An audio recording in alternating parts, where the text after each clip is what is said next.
Hi everyone, this is Ivan Delgado, co-founder at CoinLive, and I am bringing you once again the crypto recap, this time for February 16, Friday. First of all, I want to remind you all that the written version of this article has already been published in our beta version. We're going to be launching live on Monday, so stay tuned.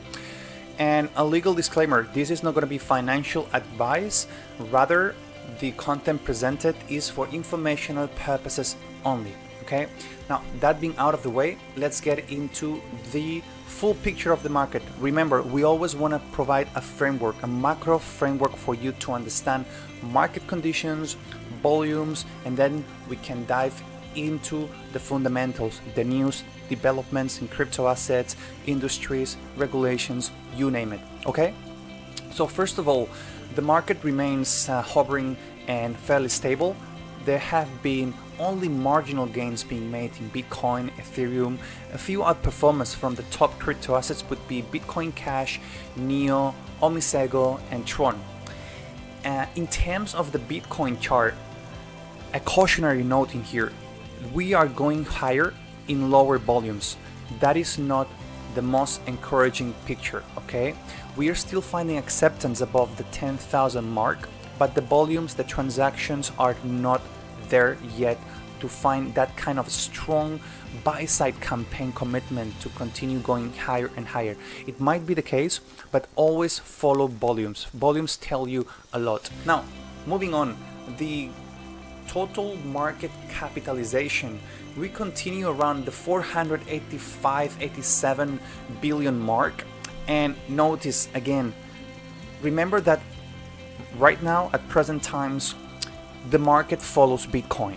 Therefore, if we see Bitcoin overall trading volumes going lower, you should expect that market capitalization is also going to be evolving with this kind of like tempering of volume levels. And that's been the case. If we actually zoom out even further, you will notice that this kind of consolidation has been, and it's like kind of a consolidation with an upward move. It's been on lower volumes, okay? Check the exchanges, Binance, OKEx, GDAX, they all suffering from a drop in transactions. And one of the reasons, remember, as we pointed out yesterday, is the Chinese celebrations. The new year is underway and it's gonna take 1 week. And not just in China, but in other countries as well. Next, let's look into the fundamentals and the news that made most of the headlines for February 16 in our crypto recap. Remember that we always point out the hottest news for the day, so this time we have selected 3 of them. So first of all, the Swiss regulator FINMA has published ICO guidelines. They're gonna be taking a balanced and fairly pragmatic approach, so they're gonna be analyzing ICOs on a case-by-case basis and deciding whether or not to issue their, favorable or against opinions towards these ICOs. So it's important to bear in mind that these kind of regulations across the world are happening. They will come into effect, and that's going to be a major boost for the industry mid to long term. It's going to allow institutions and smart money to come into the market. Why is that? Well, because they need certainty, and at this moment in time we don't have that certainty, that transparency. And the next piece of information is just going to show you once again, it's going to demonstrate why these institutions are still not fully confident.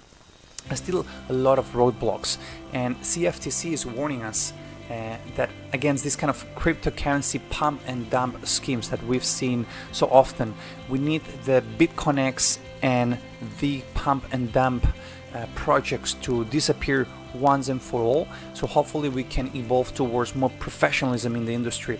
And this time, Erica Elliott Richardson, she is the CFTC Director of Public Affairs.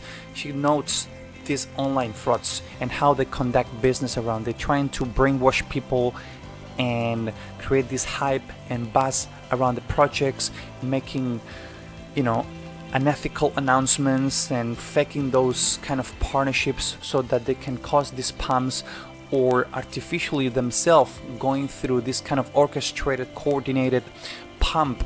We have recently seen one in particular that was quite notable in our own personal opinion. It was Ucash, and Ucash has entered the top cryptos by market cap. One can analyze here that Ucash has made it into the top 100, and there it is, number 47 right now, and it is something that one must take into consideration. Okay, now moving on, Coinbase has admitted to have overcharged people significantly to the tune of as much as 50 times the correct amount.